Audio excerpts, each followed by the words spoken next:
Today, Boris Johnson was delivering vaccines, but it's a route out of lockdown he needs to deliver.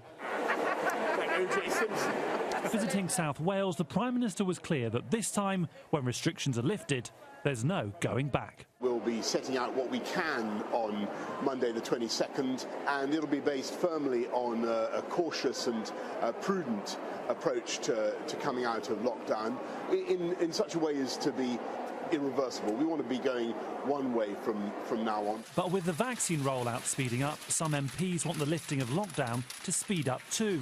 And some of the government's own scientific advisers argue new vaccine data means that may be possible. All those numbers are looking really good. So my conclusion from that is if you're driven by the data and not by dates, right now you should be looking at earlier unlocking because the data is so good.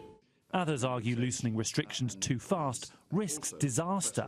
Vaccination alone won't be enough because if you unlock a lot, whilst a lot of the most vulnerable are still unvaccinated, genuinely we risk disaster.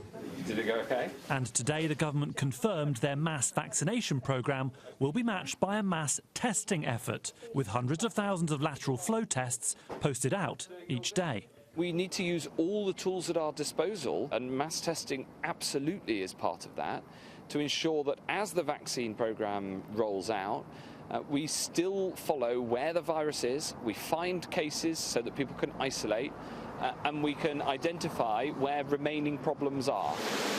A few years ago, Boris Johnson said the UK should let the lion roar. We needed, he argued, a moment of national renewal. He was, of course, talking about Brexit, but the same words could be applied to his plan to rebuild post-COVID.